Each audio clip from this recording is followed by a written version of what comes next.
SM Store, amanah dalam muamalah. Assalamualaikum warahmatullahi wabarakatuh. Alhamdulillahi hamdan katsiran tayyiban mubarakan fih kama yuhibbu rabbuna wa yarda. Ashhadu an la ilaha illallah wahdahu la syarika lah wa ashhadu anna Muhammadan abduhu wa rasuluh sallallahu alaihi wa ala alihi wa ashabihi wa man sara ala nahjihi wa tamassaka bi sunnatihi ila yaumiddin wa sallama tasliman katsira, amma ba'd. Jamaah semuanya, kaum muslimin dan muslimat yang semoga senantiasa dirahmati dan diberkahi oleh Allah Subhanahu wa taala. Jalan menuju Allah Subhanahu wa taala penuh dengan rintangan. Ada lembah, jurang, batu-batu dan duri yang tajam, yang kadang membuat orang-orang yang menempuh jalan tersebut jatuh tersandung. Lalu dia bangkit dan bangun lagi, kemudian melanjutkan perjalanan. Dan ada juga yang akhirnya jatuh, tidak sanggup lagi bangun. Bahkan ada yang berpaling dari jalan Allah Subhanahu wa taala. Jalan menuju Allah Subhanahu wa taala penuh dengan ujian. Allah ingin menguji siapapun yang ingin menempuhnya agar tampak iman yang benar dan iman yang penuh dengan kepura-puraan. Nah, di antara batu sandungan yang bisa menghalangi langkah seorang mukmin dalam perjalanannya menuju Allah Subhanahu wa taala, dosa dan maksiat. Al-Imam Ibnu Qayyim Al-Jauziyah di dalam kitab Madarijus Salikin menyebutkan ada 7 macam batu sandungan yang akan merintangi, menghalangi jalan seorang mukmin menuju Allah Subhanahu wa taala. Salah satunya adalah maksiat dan dosa-dosa. Dosa dan maksiat inilah yang membelenggu langkah seseorang, sehingga dia kadang jalan di tempat sementara saudara-saudaranya jauh melejit ke depan untuk mencapai ampunan dan ridha Allah Subhanahu wa taala. Dosa-dosa dan maksiat inilah yang membelenggu langkah seorang mukmin sehingga dia lambat, berat dan malas untuk menjalankan ibadah, ketaatan kepada Allah Subhanahu wa taala, serta begitu mudahnya dia jatuh ke dalam jerat-jerat syaitan. Dan yang lebih berbahaya, saudara-saudariku, dari dosa-dosa dan maksiat ini, dosa-dosa dan maksiat tersembunyi. Ini yang lebih berbahaya. Dosa-dosa dan maksiat yang dilakukan oleh seorang itu secara sembunyi-sembunyi dan diam-diam. Nabi SAW mengkhabarkan di dalam hadis yang diriwayatkan oleh Al-Imam Al-Baihaqi dan juga Al-Imam Ibnu Majah dari sahabat Thauban, maulan Nabi SAW radhiyallahu anhu. Anin Nabi sallallahu alaihi wasallam qaal, dari Nabi sallallahu alaihi wasallam beliau bersabda, la a'lamanna aqwaman, aku, kata Nabi sallallahu alaihi wasallam, benar-benar mengetahui ada kaum-kaum ya'tuna yaumal qiyamah bihasanatihim kajibalit tahamati bidha. Kelak di hari kiamat, di yaumil mahsyar, saat hari perhitungan, orang-orang ini datang menghadap Allah membawa amal soleh yang sangat banyak, membawa ibadah, amal soleh, kebaikan. Saking banyaknya, kata Nabi SAW, laksana gunung Tahamah. Gunung Tahamah, gunung yang besar dan panjang, gugusan pegunungan di Yaman sana, tinggi besar. Bayangkan wahai saudara-saudariku, ada orang zahirnya di mata manusia selalu sholat, ibadah, qiyamul lail, puasa sunat. Zahirnya di mata manusia begitu taat, begitu soleh. Ketika dia dihisab, dia bawa amalnya banyak, setinggi dan sebesar gunung Tahamah. Tapi ternyata apa kata Rasulullah SAW di lanjutan hadis tersebut? Summa ja'alaha Allahu haba'an manthura. Kemudian Allah jadikan amalan-amalan dia itu seperti debu-debu yang berterbangan. Sirna, musnah, lenyap, tidak berguna lagi bagi dia. Ya Allah, mana solat dia selama hidup di dunia? Mana zakat dia, sedekah dia, puasa dia, zikir dia, baca Al-Quran dia? Mana kebaikan-kebaikan dia yang sebesar gunung itu? Ada apa dan kenapa? Allah jadikan seperti debu-debu yang berterbangan di hari kiamat. Sabda Rasulullah SAW itu membuat sahabat Thauban yang mendengarnya takut. Takut, kita juga harus takut, Pak, Bu. Takut kita, amalan kita itu ternyata tidak diterima oleh Allah Subhanahu wa taala. Karena takutnya Thauban berkata kepada Rasulullah SAW, "Ya Rasulullah, sibhum lana, jallihim lana." Hai Rasulullah SAW, sifatkan kepada kami, sebutkan kepada kami ciri-ciri orang itu. Jelaskan kepada kami karakteristiknya, ciri-cirinya. Kenapa mereka bisa sampai seperti itu? Hatta la nakuna mithlahum min duni an na'lam. Agar kami tidak seperti mereka pula tanpa kami sadari.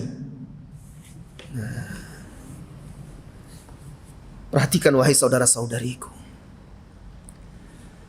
Qala Rasulullah sallallahu alaihi wasallam, maka Rasulullah sallallahu alaihi wasallam menjelaskan, amma innahum, adapun mereka, sesungguhnya mereka itu min ikhwanikum. Amma innahum ikhwanakum ikhwanakum al-muslimun. Mereka itu adalah saudara-saudara kalian sesama muslim. Min jildatikum, dari kulitnya sama seperti kalian juga. Maksudnya muslim. Yatakallamuna bi alsinatikum, mereka berbicara seperti kalian juga. Yaqumun wa yasumun, mereka sholat, mereka puasa sama seperti kalian. Kalau dia sama seperti kami, ya Rasulullah, ada apa? Buka mata, buka hati, buka telinga, dengar dan simak baik-baik wahai saudaraku. Nabi SAW melanjutkan, mereka itu seperti kalian, muslim juga. Mereka itu sholat juga, puasa juga. Walakinnahum, akan tetapi mereka itu idza khalau bimaharimillah intahakuha. Tetapi mereka, kalau mereka berkhalwat dengan perkara-perkara yang diharamkan oleh Allah, kalau mereka sendirian dengan perkara-perkara yang dilarang oleh Allah Subhanahu wa taala, intahakuha, mereka langgar, mereka kerjakan, mereka lakukan. Oh, ini rupanya masalahnya. Karena dosa dan maksiat yang mereka lakukan sembunyi-sembunyi dan diam-diam itu. Apa kata Allah Subhanahu wa taala di dalam Al-Qur'an? Yastakhfuna minan nas wa la yastakhfuna minallahi wa huwa ma'ahum idh yubayyituna ma la yarda minal qaul. Mereka bersembunyi dari manusia, tapi mereka tidak bersembunyi dari Allah. Sedangkan Allah itu bersama mereka. Allah Maha mendengar, Allah Maha melihat, Allah Maha mengetahui. Tatkala mereka di malam hari mengucapkan kata-kata yang mereka takut diketahui oleh orang lain, yang tidak diridhoi oleh Allah, ma la yarda minal qaul. Wa kana Allahu bima ya'maluna muhita. Dan Allah itu Maha meliputi, Maha mengetahui apa yang mereka perbuat. Saudara-saudari kaum muslimin dan muslimah, sebagaimana ibadah-ibadah yang tersembunyi, ketaatan-ketaatan yang kita rahasiakan, ibadah sirriyah, ibadah yang kita lakukan secara diam-diam, itu besar pahalanya, akan menyelamatkan seseorang. Demikian juga dosa yang dilakukan diam-diam, sembunyi-sembunyi, takut ketahuan manusia, malu sama manusia, tapi tidak takut ketahuan Allah, tidak malu sama Allah. Ini dia meremehkan Allah Subhanahu wa ta'ala. Saudara-saudari kaum muslimin dan muslimat, di dalam hadis muttafaqun alaihi yang diriwayatkan oleh Al-Imam Al-Bukhari dan Muslim, Nabi kita sallallahu alaihi wasallam mengkhabarkan ada 7 golongan kelak di hari kiamat, di yaumil mahsyar, mendapat naungan dari Allah. Dinaungi di bawah arsy-Nya. Saat manusia kepanasan, matahari didekatkan kepada kepala, tidak makan dan tidak minum, tanpa sehelai benang pun di yaumil mahsyar, di padang mahsyar itu. Ternyata ada golongan-golongan, 7 golongan. Mereka diberi oleh Allah Subhanahu wa ta'ala tempat berteduh, dilindungi. Salah satunya apa kata Rasulullah sallallahu alaihi wasallam? Wa rajulun au syabun da'athu imra'atun faqala inni akhafullah. Salah satunya seorang laki-laki atau seorang pemuda dipanggil, diajak oleh seorang wanita yang cantik rupanya, diajak untuk berbuat maksiat, berbuat dosa. Tidak ada siapa-siapa, hanya mereka berdua. Anak muda sedang menggelora gejolak jiwanya, ada wanita yang mengajak dia untuk bermaksiat dan berzina. Tapi anak muda ini takut kepada Allah. Walaupun suasana sunyi, sepi, gelap gulita, tapi dia yakin bahwasanya yang menciptakan keheningan, yang menciptakan kegelapan malam, Maha mengetahui, Maha mendengar, Maha melihat. Maka dia jawab kepada wanita itu, qala inni akhafullah, aku takut kepada Allah Subhanahu wa ta'ala. Ini dia. Orang ini punya kesempatan melakukan maksiat diam-diam dan sembunyi-sembunyi, tapi dia katakan, inni akhafullah, aku takut kepada Allah. Allah balas itu kebaikan yang tersembunyi itu. Allah naungi kelak dia di hari kiamat. Di saat manusia semuanya butuh pertolongan, dia dilindungi dan dijaga oleh Allah Subhanahu wa ta'ala. Nah, sebagaimana ketakwaan yang rahasia yang tersembunyi itu bermanfaat di yaumil qiyamah, maka dosa yang dilakukan diam-diam dan sembunyi-sembunyi karena meremehkan Allah, karena tidak ada rasa takut kepada Allah, karena tidak ada rasa malu kepada Allah, maka dia akan membinasakan seseorang. Amal ibadah dia yang lain kelak di hari kiamat akan ditolak oleh Allah Subhanahu wa ta'ala, akan dianggap seperti debu-debu yang berterbangan, tidak berarti dan tidak berguna lagi. Kaum muslimin dan muslimat yang semoga senantiasa dirahmati dan diberkahi oleh Allah Subhanahu wa ta'ala, dosa atau yang disebut oleh para ulama dzunubul khalawat, dosa-dosa ketika seseorang sendirian, selain menyebabkan amal ibadah akan dihapuskan dan ditolak oleh Allah Subhanahu wa taala, juga bisa menyebabkan seseorang itu berpaling dari agama Allah. Disebut oleh para ulama kita sebab intikas, berpaling dari jalan yang lurus. Kenapa? Karena dia walaupun zahir menampakkan ketaatan, kebaikan, kalau dia menyembunyikan dosa dan maksiat, tidak segera bertobat, tidak meninggalkannya, tidak menyesalinya, bahkan dia semakin tenggelam dengan dosa-dosa dan maksiat yang diam-diam itu, dikhawatirkan hatinya akan terbalik seperti gelas yang terbalik, tidak akan bisa lagi menampung kebenaran, tidak bisa lagi menampung cahaya iman, karena sudah terbalik. Hati yang terbalik sudah. Nah, ini dikhawatirkan apa? Kalau sudah seperti itu, hati itu akan mati, lalu akhirnya redup dan padamlah cahaya keimanan, maka kadang terjadi ada yang murtad, ada yang akhirnya tersesat, ada yang akhirnya mati su'ul khotimah. Kenapa? Karena dosa-dosa yang disembunyikan dan dirahasiakan ini. Kemudian juga para ulama kita menjelaskan dosa-dosa kholawat, dosa-dosa yang dilakukan saat seseorang itu sendirian, saat dia tidak di hadapan manusia, saat dia berkhalwat. Selain dosa-dosa tersebut bisa menyebabkan seseorang berpaling dari kebenaran, dosa-dosa ini juga akan menyebabkan dia ditimpa oleh musibah. Bahkan keluarga dia, orang-orang di sekitar dia akhirnya akan menjauhi dia. Kenapa kata para ulama kita? Karena dosa yang disembunyikan itu cepat atau lambat akan diperlihatkan oleh Allah Subhanahu wa taala. Maka kadang terlihat dari perilaku dia, terlihat kadang tidak sengaja terucap dari lisan dia.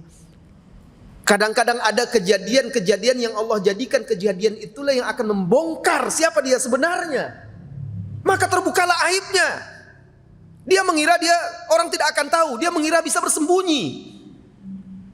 Allah sudah berikan dia kesempatan untuk berubah, untuk bertaubat, tapi tidak juga. Maka akhirnya Allah hukum dia. Allah buka aib itu. Terkadang tanpa dia sadari itu terungkap. Jadi wahai saudara-saudariku, kaum muslimin dan muslimat, para ulama seperti Ibnul Qayyim al-Jauziyah, Ibnul Jauzi, Ibnu Rajab dan lain-lainnya, mereka mengungkapkan kalau seseorang itu melihat dan merasa orang-orang soleh menjauh dari dia, orang-orang yang ikhlas menjauh dari dia, orang-orang yang baik dan bertakwa menjauh dari dia dan tidak menyukainya, koreksi diri kita cepat. Koreksi diri kita. Barangkali ada dosa-dosa yang kita sembunyikan dan kita belum menyesalinya, belum juga bertobat kepada Allah Subhanahu wa taala. Karena ruh manusia itu seperti pasukan yang saling berbaris. Mereka akan saling mengenal satu dengan yang lainnya. Allah Subhanahu wa taala sudah fitrahkan, merupakan bagian dari sunnatullah, bahwa yang baik itu untuk yang baik, yang buruk itu untuk yang buruk. Ruh yang baik pasti akan menjauh dari ruh yang buruk. Itu sudah otomatis. Belum lagi apa kata Rasulullah sallallahu alaihi wasallam, ittaqu farasatal mu'min. Takutlah kalian firasat seorang mukmin, mukmin yang bertakwa, mukmin yang ikhlas. Dia punya firasat, maka dia menjauh dari orang ini. Kalau kita merasa orang-orang baik, orang-orang soleh, orang-orang yang taat, orang-orang yang ikhlas, kok mereka tidak mau dekat dengan saya, menjauh dari saya, ada apa diri saya ini sebenarnya?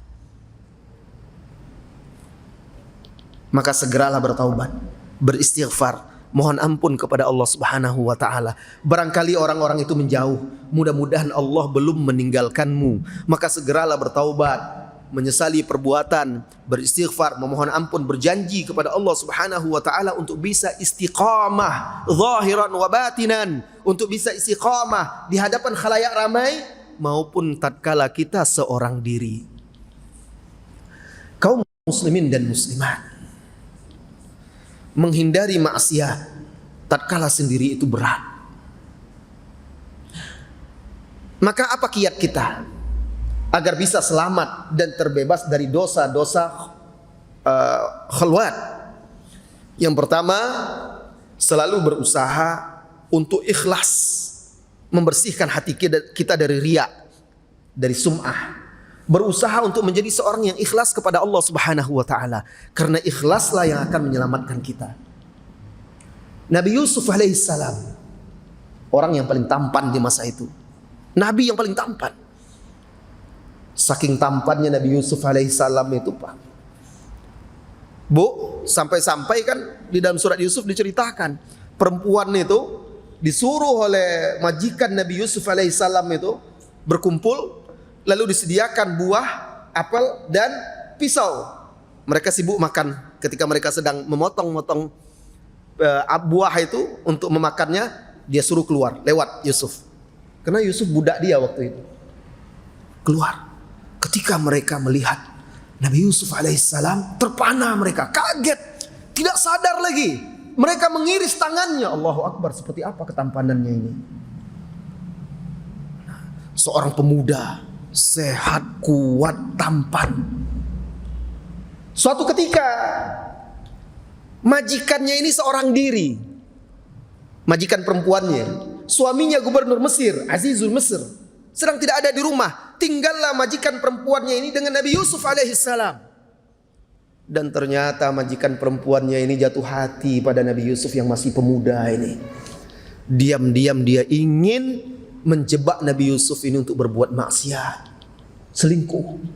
Ditutupnya pintu jendela, lalu dia datang kepada Nabi Yusuf dengan pakaian yang seronok, dengan bersolek dan berhias. Lalu dia ajak Nabi Yusuf. Nabi Yusuf alaihissalam tidak mau, takut dia, lari dia. Lari dia, dikejar oleh perempuan itu, ditarik bajunya, koyak bagian belakangnya kan Nabi Yusuf alaihissalam. Tapi Nabi Yusuf selamat akhirnya. Padahal Nabi Yusuf pemuda, kemudian sehat dan kuat, tampan.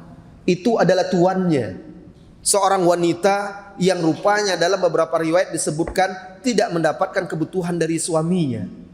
Dia yang berkuasa, tidak ada siapa-siapa, jendela pintu semuanya sudah ditutup. Semua asbab jalan yang memungkinkan untuk maksiat itu ada. Tapi Nabi Yusuf alaihissalam diselamatkan oleh Allah Subhanahu wa taala. Kenapa? Wa innahu laminal mukhlasin, kata Allah. Dan sesungguhnya Yusuf itu alaihissalam termasuk orang-orang yang ikhlas. Makanya dia selamat. Karena kalau orang ikhlas itu, saudara-saudari kaum muslimin dan muslimat, dia betul-betul ketika dia beramal, berbuat itu karena Allah Subhanahu wa taala. Meninggalkan maksiat itu ibadah. Meninggalkan maksiat itu berpahala. Ibadah. Kalau seseorang tidak ikhlas, dia nggak bisa meninggalkannya. Kalau di hadapan orang, baru dia tinggalkan maksiat. Karena dia bukan karena Allah dia meninggalkan maksiat, karena takut dan malu kepada manusia. Ketika tidak ada manusia, sudah. Itu karena hati tidak ikhlas. Kalau dia ikhlas karena Allah, maka kapanpun dan dimanapun dia akan takut kepada Allah Subhanahu wa ta'ala. Dia hanya mengharapkan pahala dari Allah. Jadi pertama ikhlas, berusahalah untuk menjadi seorang yang ikhlas kepada Allah Subhanahu wa taala, selalu perbaiki niat itu. Itu akan menyelamatkan kita. Yang kedua,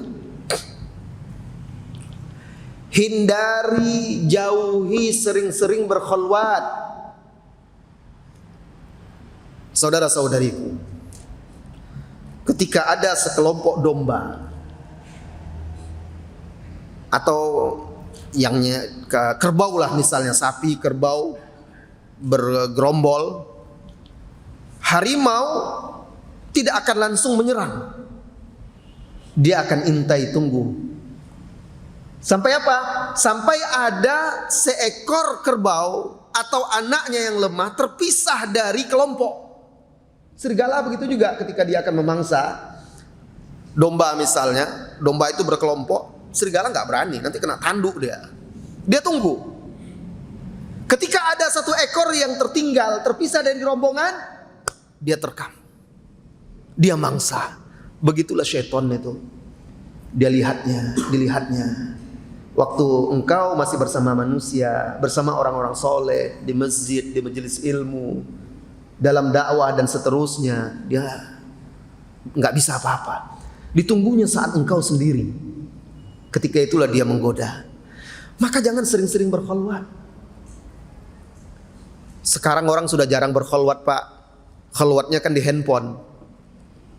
Bisa jadi dia kumpul sama antum, sama Anda, duduk bersama-sama, rupanya bisa saja dia buka situs-situs yang tidak baik. Orang kan nggak tahu. Bisa jadi dia di hadapan orang tuanya main-main handphone, entah apa yang dibukanya. Orang kan nggak tahu. Jadi berkholwat sekarang itu bisa jadi berkholwat dengan handphone, walaupun jasad dan fisiknya di hadapan orang bisa jadi dia sudah berkholwat dengan hal-hal yang tidak baik atau sesuatu yang maksiat. Manusia memang tidak tahu, tapi Allah tahu. Ini dzunub al-khalawat, dosa-dosa dan maksiat yang tersembunyi. Maka hindari berkholwat itu, tidak boleh. Berbahaya. Kemudian yang ketiga, kiat kita untuk selamat dan terbebas dari dosa-dosa tersembunyi ini. Selalu berusaha berteman akrab, berkumpul dengan orang-orang yang soleh. Orang-orang yang bertakwa, orang-orang yang mengamalkan agamanya, karena ini akan membantu kita untuk terbebas dan selamat dari dosa-dosa itu. Seorang yang bertakwa, orang yang soleh, ketika dia melihat saudaranya tergelincir atau melihat saudaranya mulai lalai, dia akan raih tangannya, dia bawa lagi, dia ajak untuk masuk surga bersama. Ayo kita jalan seiring, seperjuangan. Ketika dia tidak lihat lagi kawannya di masjid sudah beberapa hari ini, mana kawan saya yang selalu sholat bersama saya ini, nggak ada ini. Dia segera telepon, dia tanyai, Fulan mana? Kok nggak nampak? Oh ya saya sibuk, saya begini begitu. Oh berarti ada apa-apa dengan saudaranya ini. Mungkin iman itu kan naik dan turun, ya, bertambah dan berkurang. Mungkin sekarang lagi merosot keimanannya. Saya akan datangi dia, saya akan ajak. Itu dia orang soleh. Ketika dia lihat kita sudah jarang pengajian, sudah tidak nampak lagi baca Quran, dia nasihati, ayo kita baca Quran. Saya sudah jarang lihat kamu baca Quran. Saya sudah tidak lagi melihat kamu di majelis ilmu. Ada apa? Ketika dia lihat penampilan kita sudah berubah, yang dulunya mazhar penampilan seorang muslim, seorang orang yang mengagungkan dan mengamalkan sunnah-sunnah Nabi, nampak sekarang sudah mulai hilang. Dia heran, ada apa? Dia raih lagi tangan kawannya ini, dia tanya baik-baik, lalu dia beri nasihat, dia motivasi lagi, dia dampingi. Ini orang yang soleh. Bertemanlah dengan orang-orang yang soleh. Setelah seseorang itu mendapat hidayah Islam, salah satu kenikmatan terbesar yang diberikan oleh Allah, bisa berteman dengan orang-orang yang soleh. Berikutnya yang kelima, selalulah berdoa kepada Allah Subhanahu wa ta'ala. Sehebat apapun ilmu Anda, sebanyak apapun ibadah Anda, pada akhirnya Allah lah yang memberi hidayah. Ketika Allah menunjuki seseorang, tidak ada lagi yang bisa menyesatkan. Ketika Allah menyesatkan seseorang, maka tidak akan ada lagi yang bisa menyelamatkannya. Berdoalah kepada Allah Subhanahu wa ta'ala dengan sungguh-sungguh. Minta keteguhan hati. Ya muqallibal qulub, wahai Allah yang maha membolak-balikkan hati. Karena hati ini berbolak-balik. Kadang taat, kadang maksiat, kadang rajin, kadang malas. Allah yang membolak-balikkannya. Maka minta kepada dia, ya muqallibal qulub, wahai Allah yang maha membolak-balikkan hati, tsabbit qalbi ala dinik. Teguhkan hatiku di atas agamamu. Palingkan hatiku dari maksiat menuju ketaatan kepadamu. Doa. Perbanyaklah doa kepada Allah Subhanahu wa ta'ala. Allahumma ati nafsi taqwaha. Ya Allah, anugerahkanlah ketakwaan kepada jiwaku. Wa zakkiha, dan sucikanlah hatiku, sucikanlah jiwaku. Anta khairu man zakkaha. Ya Allah, engkaulah sebaik-baik orang yang mensucikannya. Anta waliyuha wa maulaha. Engkaulah wali bagi jiwaku, dan engkau pula lah Tuhan pemiliknya. Serahkan diri kita. Kalau kita banyak bermunajat, banyak berdoa, meminta tolong kepada Allah, Allah kuatkan kita, Allah lindungi, Allah jaga kita. Tapi kalau kita hanya mengandalkan ibadah-ibadah kita, saya sholat kok, dengar azan saya ke masjid, tapi kita nggak pernah meminta tolong kepada Allah. tidak pernah meminta diteguhkan di dalam agama, maka berapa banyak orang yang kita lihat awal mulanya nampak soleh, taat, rajin, akhirnya berpaling. Wal'iyadzubillah. Terakhir, karena kajian kita ini dijadwalkan dari panitia, saya diingatkan tadi cuma sampai jam 4 karena masjid mau dibersihkan setelah jam 4. Maka terakhir ini. Terakhir, wahai saudara-saudari kaum muslimin dan muslimat, agar kita terbebas dari dosa-dosa yang tersembunyi, maka tegakkan amar ma'ruf nahi mungkar. Hidupkan saling nasihat menasihati sesama kaum mukminin. Rasulullah sallallahu alaihi wasallam bersabda di dalam hadis yang sahih diriwayatkan oleh Imam Muslim, ad-dinun nasiha. Agama itu nasihat. Beliau ulangi sampai 3 kali. Qulna liman, kami bertanya untuk siapa nasihatnya itu ya Rasulullah sallallahu alaihi wasallam? Lillahi wali rasulihi, untuk Allah dan Rasulnya, wali kitabihi, nasihat untuk kitabnya, wali a'immatil muslimin, nasihat untuk pemimpin-pemimpin kaum muslimin, wa ammatihim, dan nasihat sesama kaum muslimin.